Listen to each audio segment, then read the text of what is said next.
Hello, everyone. Happy Sunday, and welcome to my review of AEW Dynamite, which I know is a couple of days late, but believe me, you wouldn't want me to do it earlier this week. But this is going to be fun. This is going to be fun because the past couple of weeks, I've been pretty down on Dynamite, and I thought this was actually not a bad show. It wasn't perfect. I still have a lot of things that I want to critique, but this was an improvement on the last 2 weeks. I think some of the feedback that AEW has been given, they might have taken on board. Maybe. Who knows? My number one thing is, though, I worry if I'll remember everything that I thought while watching Dynamite because we're doing this a few days late. So I hope I remember all the wonderful, witty, intelligent, and fun, great stuff that I wanted to tell you about this show. Yeah, it's a Sunday. It's a rare Sunday off for me. I didn't get much sleep. I had a nightmare last night. That was many different things happened in it. But one part of my nightmare involved Ring of Honor, which is so strange. But people from Ring of Honor were being put in boxes and literally shipped to a TV show. This was in my nightmare. But the main one was Mark Briscoe, right? Chris Jericho was not in this nightmare. It was Mark Briscoe. So I had a nightmare involving Mark Briscoe. And then after that, I myself got trapped in a coffin in the nightmare. And that's when I woke up thinking that I was in a coffin. So anyway, that's a little bit about my state of mind right now before we get into talking about AEW Dynamite. Let's go. So we started with the usual video package that we've been getting the past couple of weeks that recap all the terrible, nasty things that Jon Moxley's little gang have been doing. But this time we had Orange Cassidy come out and say, cut the video. So Orange Cassidy, after what happened last week to his best friend, Chuck Taylor, he has stepped up. He has stepped up as the leader. So he actually said that he's not really a leader. And that last week, when he was outside the arena and all that, the people around him were really young and they don't know how dangerous Jon Moxley is. But Orange Cassidy doesn't exist without AEW. And he wants to cut the head off the snake and make sure no one else gets hurt. And he will do this by challenging Jon Moxley. So we end up getting that confirmed for Full Gear. So I'll be there to see that in person for the world title. Jon Moxley versus Orange Cassidy. And he ended it by saying he's Orange Cassidy, the next AEW world champion. And he still doesn't need a catchphrase. So I thought this was very good. The one thing that I would pick out of it is how he was talking about being surrounded by people that were very young last week. And there were some young guys in there, but he was surrounded by the freaking Dark Order and the Butcher. So it wasn't screaming youth to me. It was just screaming jobbers. But I thought that for Orange Cassidy, he's someone that doesn't do a lot of promos, but it's not from lack of ability because every time he does have to take the mic, he always comes across very well. He's very authentic too. When he says that without AEW, there wouldn't be an Orange Cassidy, that's something that he's expressed many times in interviews, including the interview he did with me before the Wembley show, that what other promotion, mainstream promotion, was going to put an Orange Cassidy on TV. So I do believe his gratitude. I still kind of don't fully get behind the fighting for AEW part of this story, especially when we have just had no real references to the death of Daniel Bryan really in storyline. And I wish that they'd kind of give people like a greater purpose than just feeling like company mascots, right? Because it is kind of hard to get behind that. And I think, and this is something I'll probably bring up later in a segment, but we need to just, let's try and go like a couple of months without anyone mentioning how long they've been in AEW, without anyone mentioning that they've been in AEW for 5 years. Like, let's just stop that, because I really hate it. Unless you're someone that has been really successful in AEW, then you can say that you've, been on top for 5 years. But I just hear people constantly going on about this. But this was a good opening from Orange Cassidy, and I did also like just him stopping the videotape, him actually taking a stand and being like, yeah, why are we watching this shit every week? Where we see all this bad stuff that Jon Moxley's done. Why are we just letting that play to open the show? So I thought that was very good. Something that wasn't very good was a backstage segment next between Mercedes Moné and Camille and Renee Paquette. Now, I'm not trying to be bitch here, but there's no way this segment wasn't written by Jennifer Pepperman, because we had Renee doing the really awful WWE interviewer trope of asking a stupid question. So she asked Mercedes what is her prediction for the match tonight between Camille and Chris Statlander. A very dumb question to ask Mercedes, who stood there next to Camille. And this is something you'd see in WWE all the time, where these backstage interviewers have to ask like the dumbest thing just to have the heel show their heelishness, which Mercedes did. She was, nasty to Renee with her dreadful acting. And I think I'll give it till after Full Gear, but I fully just feel like Mercedes has been quite the flop in AEW. And this bit like doesn't seem like it's that important. But to me, it's just another example of like the watering down of AEW, like the lack of treating their fans with any intelligence, and the bringing in too many stupid WWE tropes.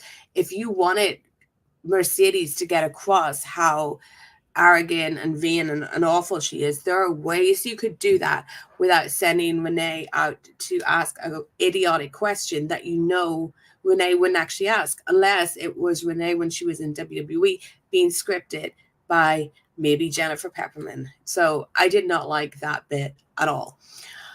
Next, we had Adam Cole versus Buddy Matthews. This has been quite divisive, this match, with what they did, because this is Adam Cole back 14 months after he last wrestled because of his horrific ankle injury that was started by something really simple. I think he just like jumped off the stage, right?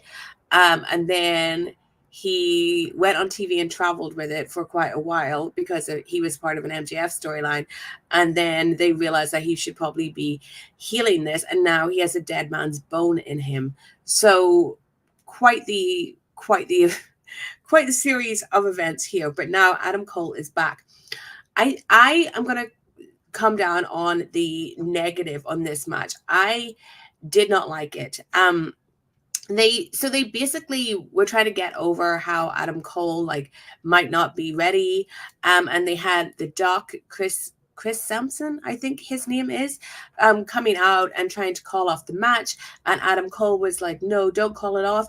And then he went to walk off with the doctor. So it's like he was okay with calling it off.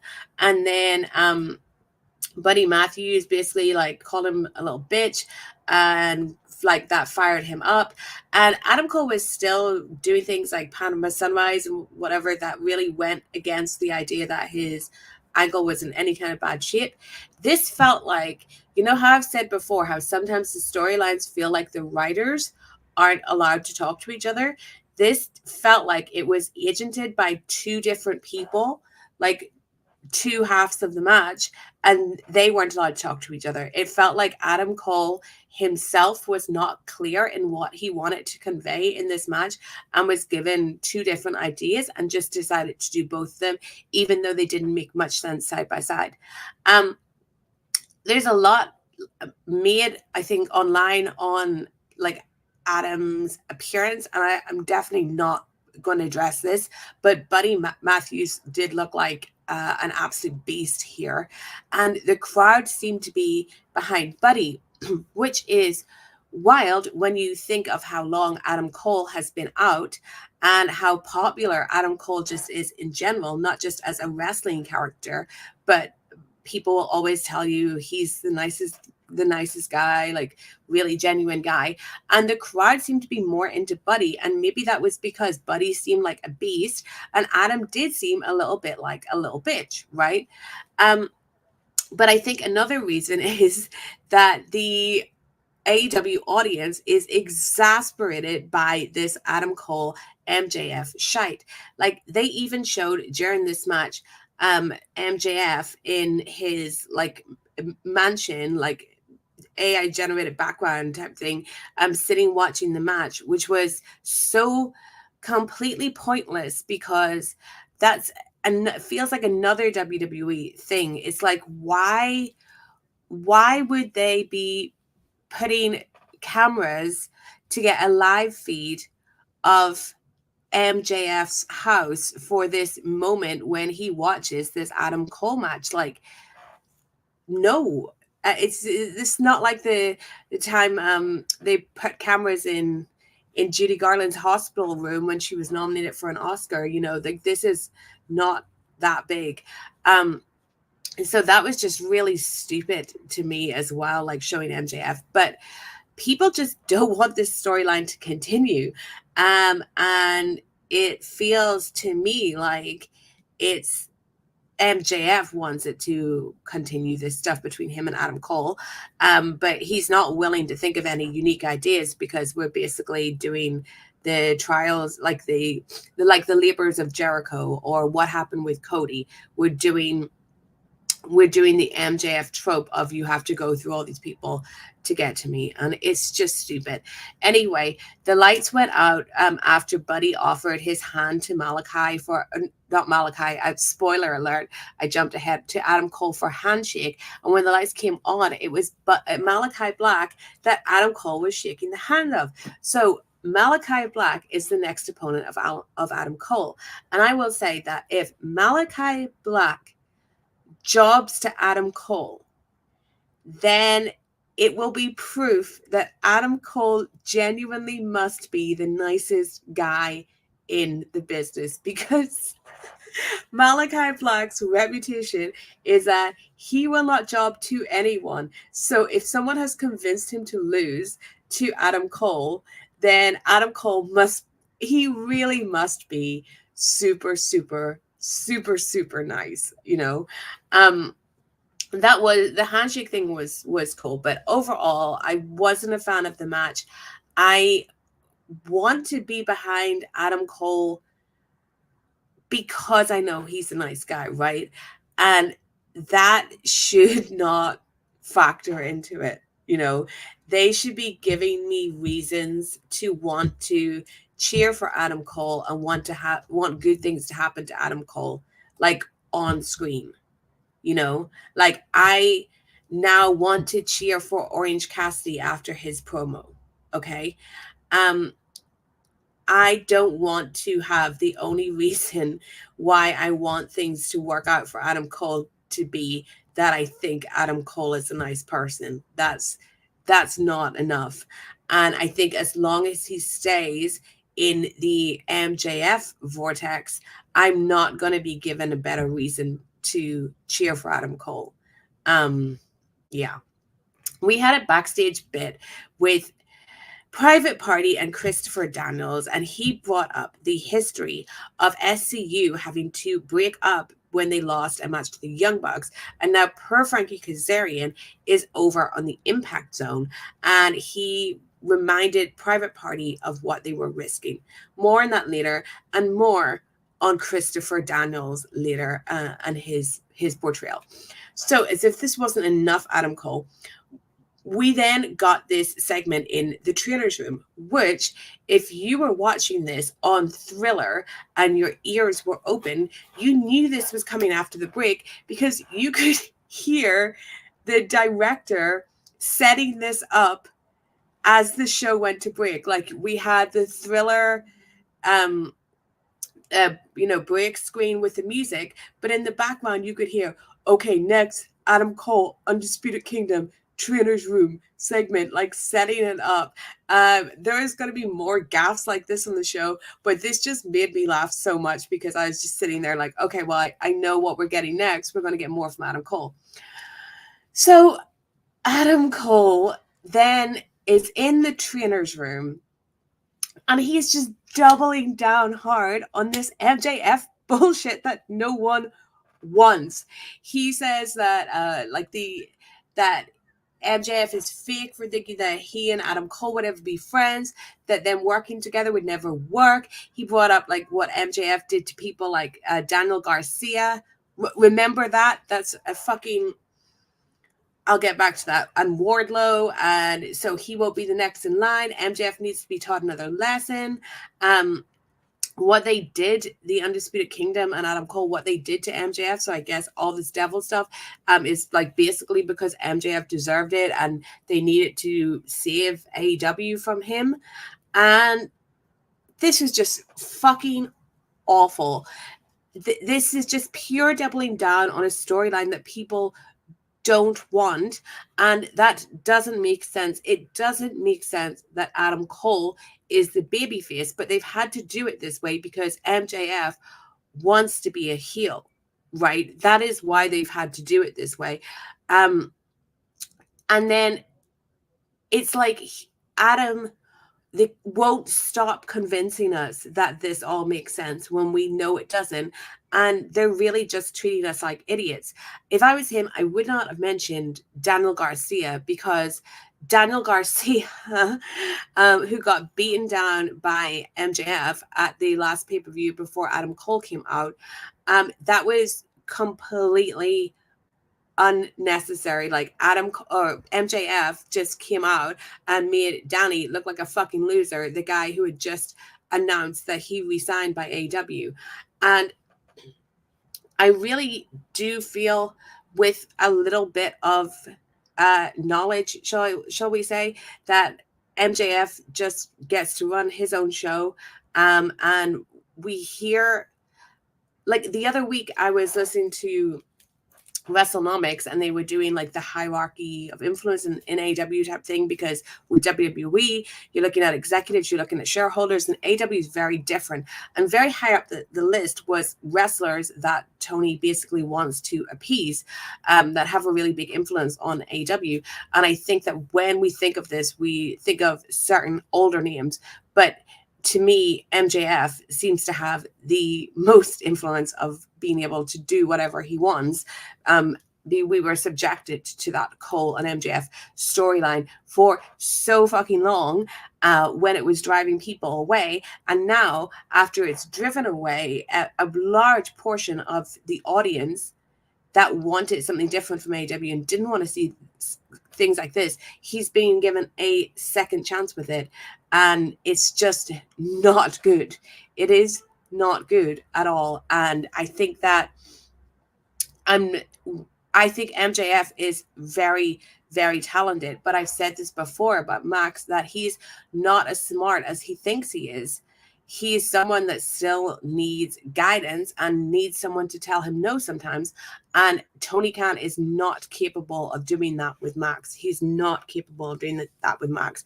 And I don't know for sure whether Max's AEW tattoo is a fake. It didn't look fake to me, but I'm not a tattoo expert. But I don't know if it was a fake, or if he's done it to one day, like, get it removed and be this big ta-da thing or whatever.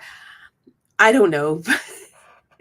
But even doing that and showing it like the way he did was just, who is advising this guy? And my answer, I would say, would be no one, because I don't think he's willing to take any advice, and Tony certainly isn't willing to rein him in.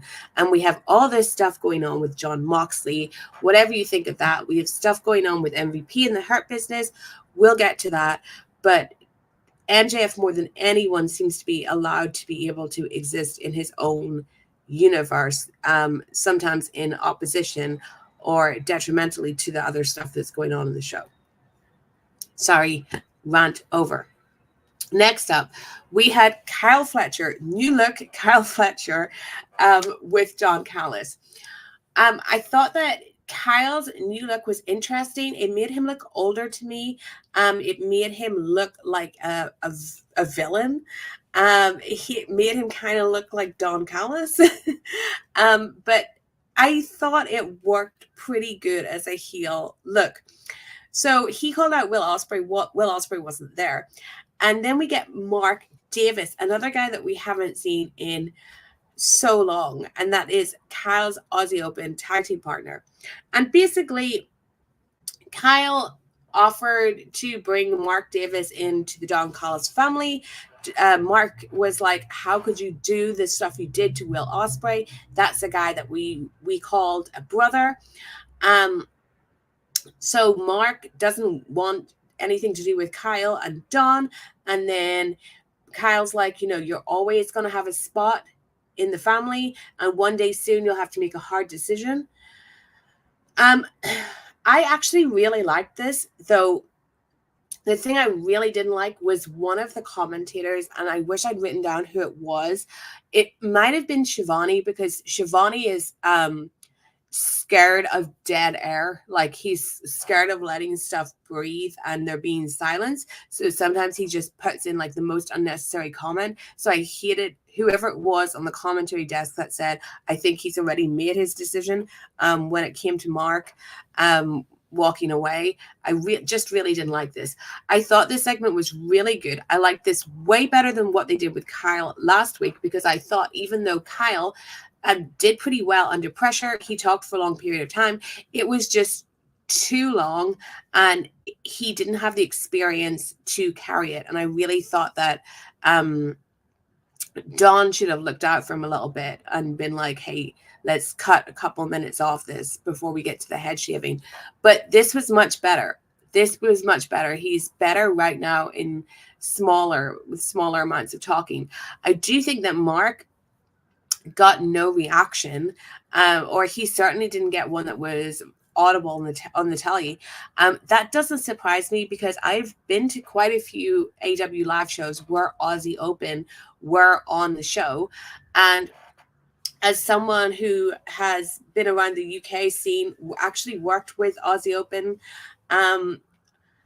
I've seen them live at AEW just not get a reaction at all. People not react to the Aussie music. And Kyle has been positioned so much higher as a singles star than Aussie Open ever were. It wouldn't surprise me if there's members of the live audience that have no fucking clue who Mark Davis is and don't remember him. But for those of us who did, it was a really good segment. I thought it was good. Then we had a backstage segment between Hangman Adam Page. He was talking to Renee, and Steph is going to get to see Jay White versus Hangman live. Yes, I did not get to see it at Wrestle Dream. I did not attend Wrestle Dream, but I will get to see it at Full Gear, which is exciting for me because they are my two favorites. And I wanted this feud to continue. Now, I wanted it to continue so we could get more promo segments. And there was no Jay White on Dynamite. So I'm really hoping this week they do like a face-to-face and stuff, because that's what I really want from them. But their first match was excellent. And Hangman basically expresses that Jay White's a very intelligent wrestler, and he knows how to counter everyone's moves. And his character is someone who, really studies their opponent. But what Hangman was getting across was basically like, good for you, but I'm too unpredictable for you to get a psychological advantage on me, because I'm not just going to hit you with a buckshot. I might get you with a chair. I might choke you out, and I might even burn down your house. So I thought this was an excellent promo from Hangman, and I'm very, very excited for that. Now, we then got Jon Moxley and his crew, and they were just walking inside the arena because the babyface gang, the babyface loser brigade, they realized after last week that it just doesn't work to wait for these people. Okay, they could take any one of the entrances. They have the credentials to get in the building. There's no point wasting your time and freezing your ass off waiting outside for Moxley and his crew. So none of that. They were just in there. So Moxley starts cutting promo. He doesn't expect Orange Cassidy or anyone else to appreciate what they're doing. He cut off Chuck Taylor to stop distracting Orange Cassidy. And then he said that Cassidy won't fight him on the mountaintop. They'll fight him in the valley, where Cassidy better be willing to die. Moxley, great promo as always. And then Wheeler Yuta gets held down by Claudio Pac and Marina Shafir, and they go to get the chair to place it around his neck, and Orange Cassidy runs down to save him. So they tease sacrificing Yuta here, because Yuta plays his role like he is reluctant.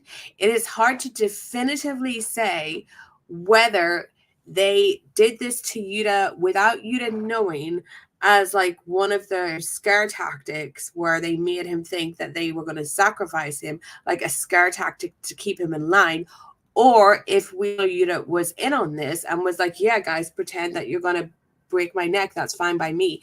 I think it is hard to definitively know that one based on their overall treatment of Yuta and the way that Yuta is playing the character. So anyway, Orange Cassidy, because he's a nice guy, he is going to save Wheeler Yuta. And then you've got the freaking Dark Order crew hit the ring. And then Darby Allin comes down from the rafters. This looked really bad. It's been memed to death. He had some trouble, I think, unhooking himself, and he also just fell into the announce desk, which crumbled, and I laughed out loud at that. I will say that these stunts coming down from the rafter stunts, we obviously know that these have to be done with extreme caution, with all the safety measures in check and all of that. So I think they just shouldn't be done, because I don't think anytime Darby has come down like that, like, I just don't think this has looked good. I don't even think it looked good when they've done them for Sting previously.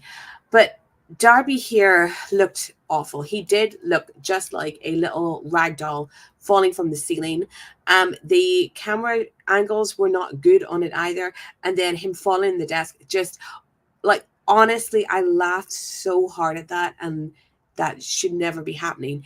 But my understanding had been that we were really building up to Darby coming back, and this feels too early for that. Like, Orange Cassidy has already stepped up, so he has stepped up as the full gear person. So I don't know why we had to bring Darby back at this moment. We've all been waiting for him, of course. We can all understand that he's going to play a role in this, but I think his return should have been a bigger deal. And I think they just thought they were making it a bigger deal by having him come down from the rafters, but it didn't work. It was awkward and weird, and just very poorly executed. But what I did like was we had this whole big brawl, and in amongst this brawl are Private Party, who end up kind of being the last ones standing as the other people go and brawl through the crowd. And this causes the Young Bucks to come out and basically be like, we can have our match now. So that was a very cool and like unique way to set up the next match and make us feel like the odds are so stacked against Private Party, right?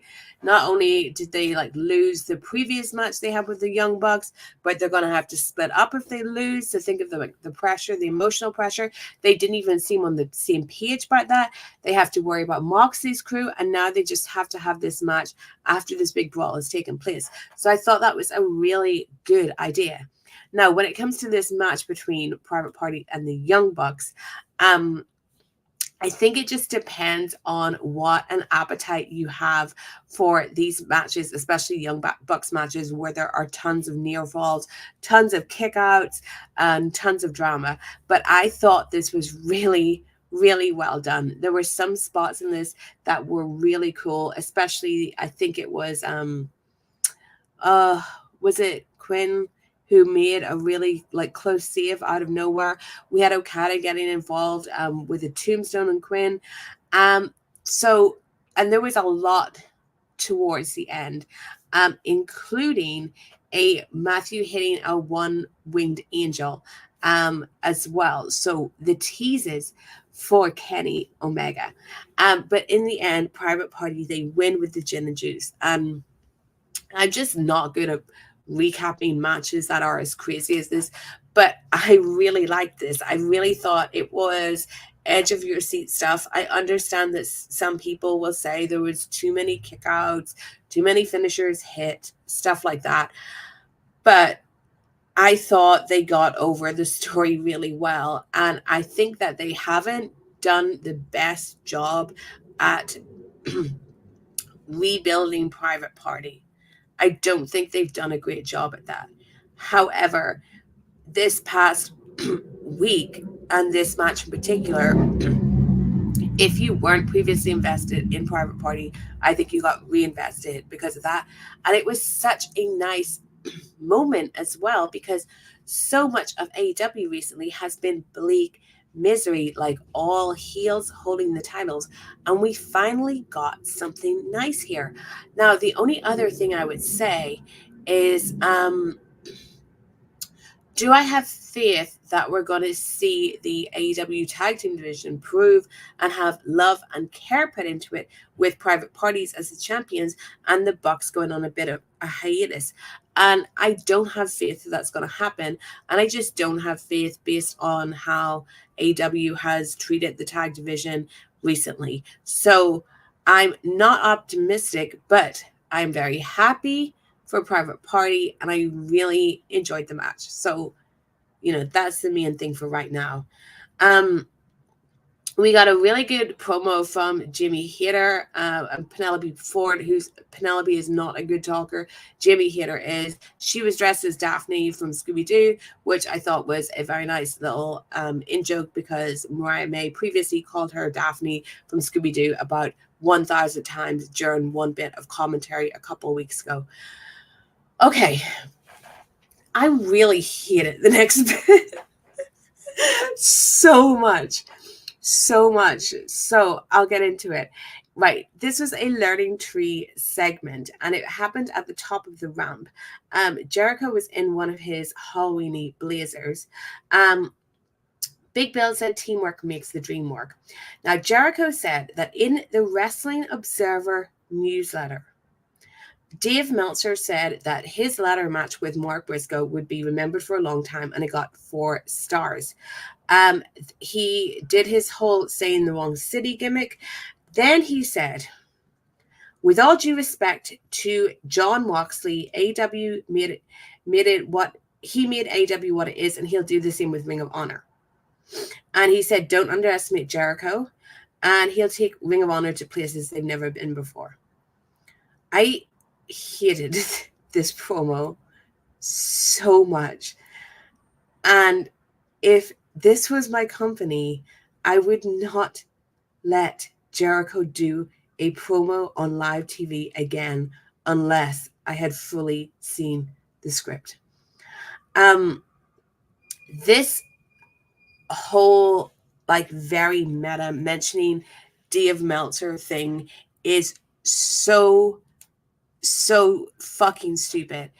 I wish that Jericho could just be a wrestling character instead of being someone who is so intent on just trying to make people that already don't like him more angry on the internet. It's like he has forgotten what being an actual wrestling character is. And it's really sad because he used to be a really good promo, but he's obsessed with doing this meta shit, which sadly, like the whole learning tree gimmick is, if we, we've gone into the history of the gimmick before. Dave, if Dave said that the Briscoe Jericho match would be remembered for a long time, he's more out to lunch than I thought he was. And the reason that people get angry when it comes to Dave and Jericho is because they believe that Jericho is Dave's source, right? That is something that people believe. You will see it on Twitter every day that the Wrestling Observer comes out. That is their belief. It has actually been something that has been brought up to Dave before, and Dave did what he shouldn't do. He said that he wasn't, but he actually should not be talking about any sources whatsoever, because if he says that one person is not his source, then shall we just name the entire roster until he says who is his source? Like I found that very, very bad ethically when Dave did that. Anyway, people think that Jericho is Dave's source. Whether or not that's true, I don't know. I don't personally think it is to the extent that people think. Whatever. Doesn't matter. But it doesn't help his case when Dave is saying that we're going to remember this ladder match for a long time. We're not. That ladder match was completely unearned. And that was the big problem with it. It was a good match. Now, was it a 4-star match? No. But 4 stars in the current Meltzer rating scale, the scale that he broke, is not even like, is probably like what 2.5 stars should be, like 50%. So 4 stars isn't even that great a rating anymore.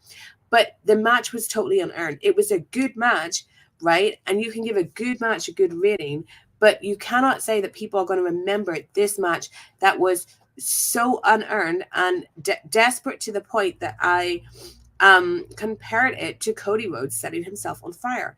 And in this promo as well, we had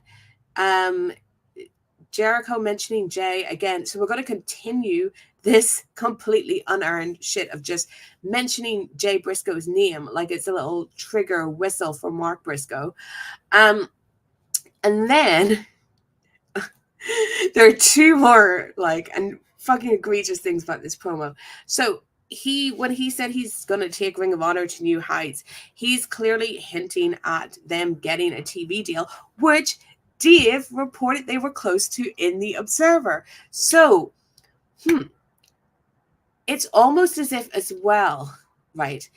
If he's not Dave's source, he is just making Dave look incredibly bad by doing things on TV to make us all think that he's Dave's source. Do you know what I mean? Like, if I was Dave, right, whether he was my source or wasn't, I'd be like, could you just cool it on mentioning my name, mate? Because you are tanking my credibility. Because you're out here on TV hinting that Ring of Honor is going to get a TV deal, which then I'm reporting while you're also saying how much I'm overrating your stuff. So you're just tanking my credibility. So either these two are either like really tight friends or they must fucking hate each other. So that I thought was just so annoying. And when it comes to Ring of Honor getting a TV deal, I don't want them to get a TV deal, basically, because all Ring of Honor has ever done is distracted Tony Khan and brought Ring of Honor stuff onto Dynamite. I don't think they've done a good job with the promotion. I think that they should leave it as a tape library and free Athena. If they're going to put it anywhere, I would put it free on YouTube and let it be a place where young wrestlers get an opportunity, right? And free Athena and bring her to Dynamite, which is basically like main roster, like call Athena up. So if Ring of Honor gets a TV deal, it just means that they've hoodwinked some executive that clearly isn't watching wrestling, because they would see the lack of interest in Ring of Honor. They would see this is the second time that they've tried to get a Ring of Honor TV deal with Chris Jericho as champion. And they would also see that the Chris Jericho right now in 2024 is not the same person that he was 5 years ago that got AEW a TV deal. Then the other thing, right? He mentions Jon Moxley. So we talked last week about wrestlers all existing in different universes. Like, some people know about Jon Moxley. Orange Cassidy knows about Jon Moxley. Daniel Garcia knows about Jon Moxley. And they're seeing this as a real threat. But then you have like MVP walking around trying to make a faction. He doesn't seem to know what Jon Moxley is doing. And Chris Jericho does not seem to know what Jon Moxley is doing. Well, this week, Chris wanted us to know that he does know what Jon Moxley is doing. This felt inserted in because he's either heard or read stuff about this idea of people not knowing what Jon Moxley is doing about these separate universes. And this felt like another like nod to the internet of, hey guys, I know that this Jon Moxley stuff is going on in my company. So for this to make sense, he will very soon have to have some kind of interaction with Jon Moxley, which should basically just be Jon Moxley like running him over and saying, like Jon saying that he's actually the one that made AEW. That's why he's so passionate about changing AEW into his own image. And then he could also point out some of the stuff that Jericho has done in recent years that don't fit in with Moxley's ideology, which is just to be an ass kicker and not do stuff like learning tree talk show segments. So even like in kayfabe, I don't think that Jon Moxley can say that Jericho is like a silly Billy with a lot of his storylines, but he can bring out stuff like, dude, you were the first champion of this company, the first champion, you set the standard, and now you are doing talk show segments on Dynamite while people are partying and doing other silly stuff. And that's a big problem with this company, because as the first champion, you should be a leader and show these guys to be ass kickers. Or he could even do something that's even more real and be like, look what you turned Danny Garcia into. You turned him into a guy that danced, right? But I feel like Jericho just said this Moxley thing to show that he is smart, rather than it having anything to do with the wider AEW storyline or even making sense. And if he was told to say something about Moxley, then I don't even think he picked a good thing to say. But I really don't think he was. I think this is just a promo that he did off the top of his head that no one looked at beforehand. Like, I mean, Jimmy Jacobs is gone now, so maybe Jimmy Jacobs wasn't the problem. But the mention of the Meltzer mention, the Moxley reference, the fucking like TV deal hinting, all of this I thought was really, really bad. And I've spent way too much time on a promo that was like 30 seconds. But I thought this was the worst thing on the show. I thought this was really seriously bad and some quality control is needed. However, he did get a fucking jobber entrance because we came back from the break and he was there, and we could hear the director counting down as the segment ended from 10 to 0. Okay, sorry, but that promo pissed me off so much. We had a bit with Alex Marvez. He's trying to get a word with the Young Bucks. Jack Perry runs him off. Then Danny Garcia comes up. He asks where Perry was, and it said that he'll lose his title next. Garcia slammed Perry against the wall, but Perry tried to he made a reference to Danny's dancing, and Danny stormed off. And then Jack walks into the elite locker room where Brandon Cutler is helping the Young Bucks shred documents. Okada's just sat there looking like a king. I very much liked this shredding documents bit. There's going to be bits like later on that I didn't like due to some people's performances, but just the visual of the Young Bucks shredding documents, basically clearing out their office because they'd lost the tag titles, I thought was very intriguing, very Succession, right? This was totally inspired by Succession. I don't want to slag Dave off anymore, but he's fucking talking about Dr. Zahorian shredding documents and stuff. These guys are doing Succession. Like, that's what their entrance theme became. I hope they were shredding, like, the fucking Dark Order's contracts and get them out the door. I'm joking, but yeah, what were they shredding? There's intrigue to that. I like it. It's a good way to write them off if we need to. Maybe they had some sort of deal with Tony Khan that allowed them to keep, going and doing what they were doing while they were tag team champions, but now they've lost belts. Who knows? We had Chris Statlander defeating Camille next. This was not as bad as Camille's match last week, but it still wasn't great. I think the Monet and Camille pairing hasn't worked out, just like Monet herself hasn't worked out. Monet was angry at Camille and sent her to the back and said, like, if you have to do something right, do it for yourself. She hit Chris with the belt and then she held it over her. This was fine. There was another segment where Mark Briscoe, of course, challenged Jericho because he mentioned Jay's name.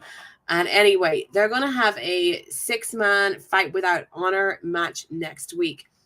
I want to say of something I heard about this that I actually agree with came from my pals at What Culture, Michael Hamflett and Michael Sidgwick. I'm not sure which one of them said this. And I think it was Sidgwick. Where they think that this match, which is going to be a, all weapons allowed, whatever match, is being done solely because next week NXT is coming from the ECW arena and they're having like an ECW themed show, and that Tony wants something on his show where he can point to and he can say, we are actually the spiritual successors to ECW, not WWE, who are just doing a show in the arena and certainly not NXT. So I agree with that. But it's, of course, another unearned chapter in this ridiculous Briscoe Jericho storyline. Then we get the Young Bucks. They're leaving the arena. Christopher Daniels is like, why are you leaving? Why are you turning your backs on AEW when it needs you most? The Bucks drive off. They leave Brandon Cutler behind. He is attacked by Moxley and his gang. Then he gets his hand smashed with a hammer. Moxley and his gang walk off. I liked the Young Bucks leaving after shredding the documents, but it makes no sense that Christopher Daniels is like, why are you leaving now? Like, these guys tried to take down the company unsuccessfully like 6 months ago. At what time did you and Christopher Daniels, who is the interim EVP taking over from Kenny Omega, a guy that they took out, a guy that was sick, that they brutally attacked, at what point did you make up in any way where you would think that the Young Bucks care at all about AEW and would want to stay? That was bad. Brandon Cutler's acting was atrocious. If you take someone like Brandon Cutler, very much like John Silver, and you put them into this storyline, you have to tell them to stop acting the idiot all the time. And Brandon Cutler, like John Silver, is incapable of not acting like an idiot and mugging for the camera. His acting was awful. The filming of it was not good because the hammer to the hand thing is quite hard to make look realistic, and they failed on that account.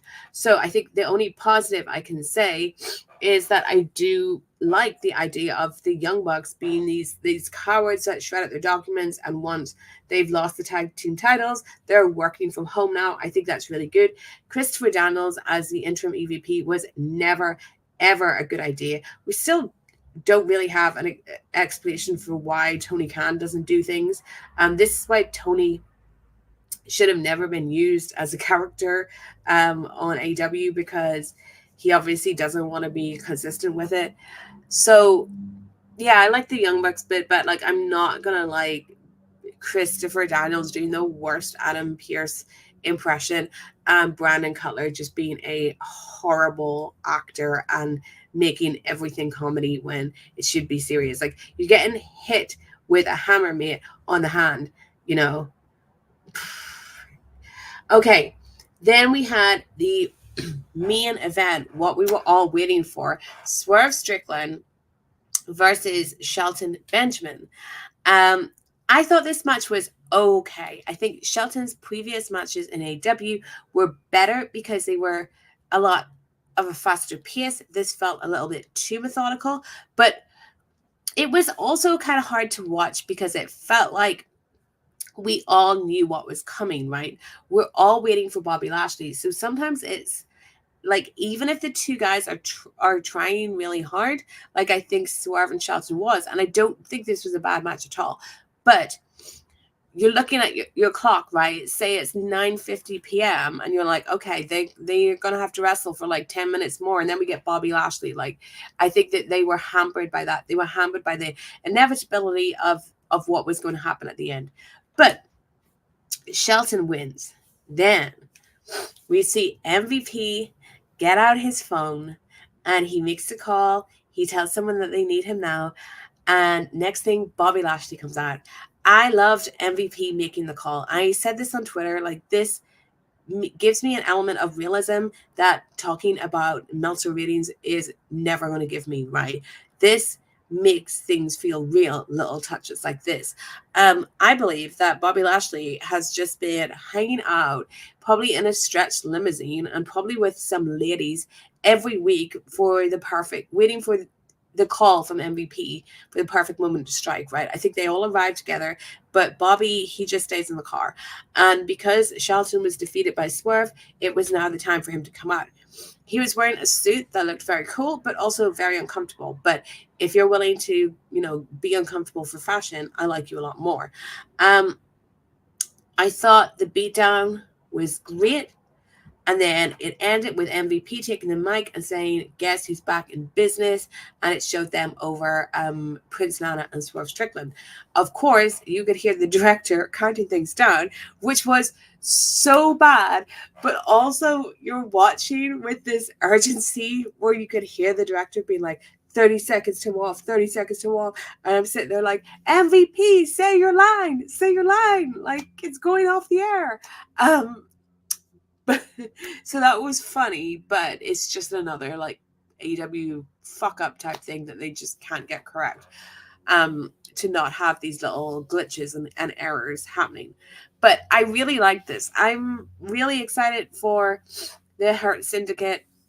My only negative towards them is that, with all due respect, they're all old guys from WWE. And unfortunately, we're in this place with AEW now where a lot of the roster is older and ex-WWE people. And it's an unfortunate place to be in, because I do think when AEW started, I was so excited for Kenny Omega to be on American TV. I was so excited to see who Darby Allin was, to Orange Cassidy, Hangman Adam Page. And something that I hated about WWE for so long was that I was still watching people that I watched as a child, like freaking Randy Orton. Still watching Randy Orton, right? And the funny thing is, like, AEW, they brought in Jericho, and Jericho was wrestling when I first started watching wrestling. I've never watched wrestling without him being a part of it because I started watching with WCW. But I understood why they hired him, so I was totally fine with it. And like, I get it. But we're at the point now where there's too many of these guys that I've been watching for a really long time. Like, guys, I remember Edge's debut.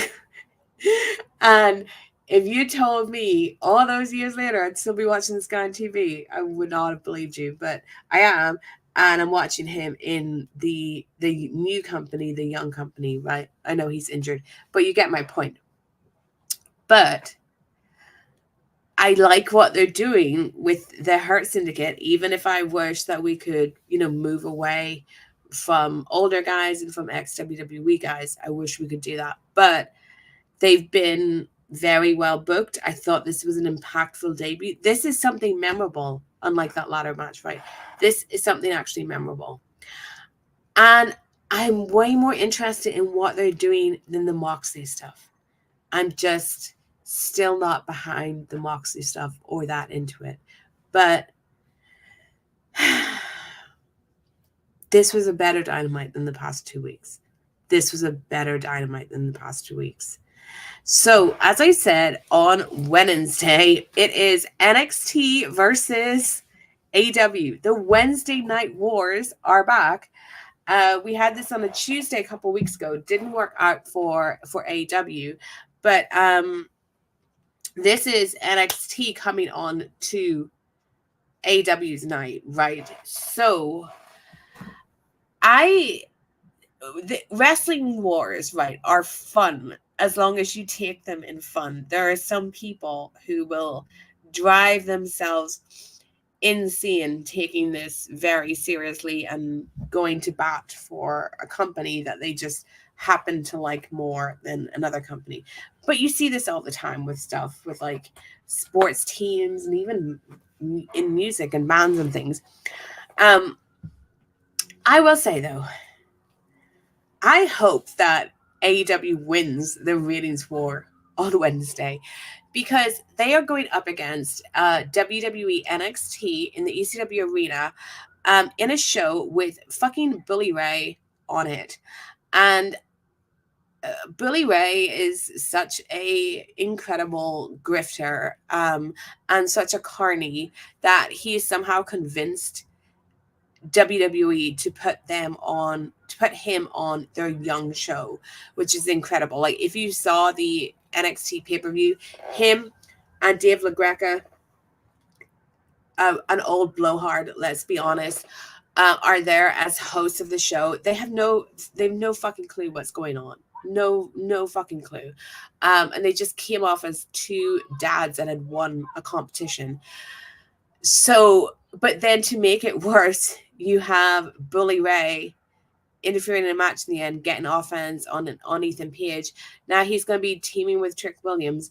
And look, NXT isn't for everyone, and I do like it as a show. And I don't know really who Sexy Red is. I don't listen to Sexy Red. I don't follow her on social media, but just telling me that she is a young artist that a lot of people a lot younger than me like, I'm like, sure, put Sexy Red on NXT. That sounds appealing.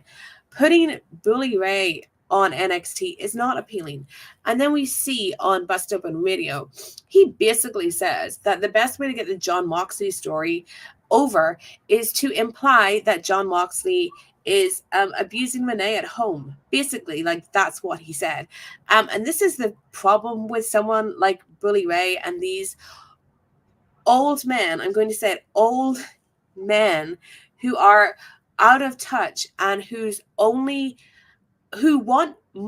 they don't want anything more than to uphold other old men in the industry, to uphold how patriarchal the wrestling business is. That's what Bully Ray really fucking wants, right? So Bully Ray, it's all about getting heat, man. It's all about getting heat, bro. Jon Moxley basically killed Bryan Danielson, right? He suffocated him. He ended his career. This is pro wrestling. Pro wrestling exists in its own universe. I truly believe that there is a way within the confines of pro wrestling to turn Jon Moxley babyface somewhere down the line, right? Where what he did to Bryan Danielson can be explained. And maybe we bring in Bryan Danielson to help that. If it is implied that Renee is fearing for her life at home because of her husband, there is no going back from that. And that's why you never, ever go near something like that in an angle. It is not a good idea that we all know that Renee and Jon are married. And they have to work around that in AEW by like just kind of keeping Monet away from Jon. And look, whatever, it's something we have to accept. Nothing like what Bully Ray was describing should ever be brought into this. That man is a fucking imbecile. He's an imbecile and he's a misogynist. And he has proven it time and time again. He should not be on NXT, not just because he's shit, but because, like, you have a whole main roster of guys that you can use to get your young guys over. You don't need Bully Ray. And I've been watching wrestling a really fucking long time. And I watched ECW. Bully Ray is a legend in his own mind. And an ECW legend in his own mind as well. But guys continually prop him up. Tony Khan should not be going on Busted Open Radio. I don't think he's gone on it very much recently. Shouldn't be sending his talent on it, okay? Jericho was on it recently. And there was a time before the Janelle Grant lawsuit that he was on it where I find it because it was after the initial Vince McMahon allegations, and I thought it was some of the stories about Vince stuff was pretty disgusting considering like the first things that we knew. But this was pre Janelle Grant, I will say that. But yeah, like WWE using Bully Ray and LaGreca, and also Bully Ray and LaGreca should never be able to talk about AEW again in any sort of manner because they're taking money from WWE. Like, that's it. There are so many people, like, for example, that idiot from Forbes, who's not actually from Forbes, you know, Alfred, who he makes in his videos, he was horrible about Biggs, and he'll also say stuff about Brandon Thurston, like implying that Brandon Thurston is like in bed with AEW or taking, or you know, and against WWE. When if you listen to Brandon's content, like I just did before I came on here and listened to the Patreon WrestleNomics show, this is not the case at all. It's not even that he needs to be critical of either WWE or AEW. He just reports financial facts, right? But anyway, he's definitely not nicer to AEW than he is to WWE, especially when AEW is in a position where their ratings and attendance are dropping. But there are people, like, they want to say all these different people in the wrestling media are bought by AEW or whatever. People that are truly bought are like your fucking Dave LaGreca's, who's on there on a show with Bully Ray and Mark Henry that, you know, that left AEW. So anyway, when it comes to this Wednesday Night War, I do really want AEW to win this week so that they are not beaten by Bully Ray, by the busted open bullies. And Tony Khan, who is not listening, and I'm sure no one from AEW is listening, do not go on Busted Open Radio anymore, right? Who gives a fuck that it's on Cyrus? You don't need it. It's only fucking wrestling fans listening to it anyway. You can do that on any wrestling platform. Though I know that Tony seems to only ever want to be interviewed by men, but you know, fucking stop going on Busted Open. This should be like the last straw with Bully Ray and these stupid comments regarding Jon Moxley and bringing Monet into the storyline. We do not need men like this in wrestling. We do not need men like this in wrestling. Okay. And the final thing that I'm going to say is the NXT is on Wednesday because of the US election. And I recorded a podcast with Wade Keller this week. Earlier this week, talking about the U.S. election. And I am not an American citizen. I am an Irish girl, currently in Toronto, and I visit America a lot. But America is a very, very powerful country. It's the most powerful country in the world, and who is president affects all of us. So I just want to say, please, Americans, my Americans watching, please vote. And please vote for Harris. Please do not vote for Donald Trump. I said this on Wade's podcast, but to bring it into wrestling, we saw Trump on The Undertaker's podcast a couple of weeks ago, where The Undertaker brought out his daughter. He used his daughter as a prop to basically just get over his transphobia. He's really worried about trans women and trans women in sports and his daughter's future and all of that. Absolute bullshit. I'm telling you, as a woman, as a fully grown woman, if any of you guys out there care about women, whether it be your sister, your wife, or your daughter, especially your daughter, do not vote for a man like Donald Trump. Okay? This is a man who uses his power to exploit and abuse women in the same way that Vince McMahon did. The only way that we truly protect our daughters' futures and we make the world a better place for women and for our daughters is by making sure men like Donald Trump don't have power. And there are a million reasons to not vote for Donald Trump, but this is the one that I'm choosing to express as a woman. Men like Donald Trump should be nowhere near power. Donald Trump abuses women. He will use his power to abuse women. Donald Trump has many accusations against him, sexual allegations, accusations from women. Do not be an idiot like The Undertaker, wheeling out your daughter and pretending that you care about her when you're going to put a man like that in power, right? A lot of these Republicans are just greedy old fucks. And that's why they're voting for Donald Trump, because they honestly think that this failed businessman is going to protect their money and they don't care about anything else. But I just wanted to end on that note because this election is super important. That's why I did the podcast with Wade. You can listen to that on the PW Torch. And although this show is just about wrestling, just about AEW Dynamite, I thought that was a segue that I could use. And I would never want people to be watching my content and not know where I stand on important issues.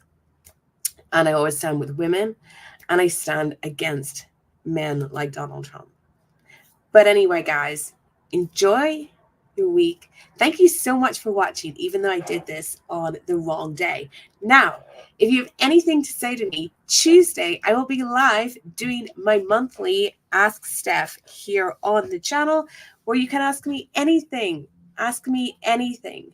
Okay, so the link for that is already up, so you should see it on my channel, but I'll do a post today so you can all see it. Yeah, Ask Steph Anything. It's the October edition, even though we're doing it in early November. And yeah, I hope you can join me and get some questions ready. They don't have to be about wrestling. And it's going to be recorded on Tuesday, so it'll be before Dynamite, but I wouldn't talk about Dynamite on it just because I do the review. But like, yeah, if you have any questions about AEW, any questions about WWE, or anything else, you know, there's a lot of other things I'm into, like cats and music and reading and writing. But but anyway, I really hope you can join me on Tuesday. If you can't join me, you can submit a question that I'll try and get to if I don't get like too many on the live show. But anyway, thanks so much for joining me here on a Sunday. Enjoy. Get out and vote, Americans. Bye.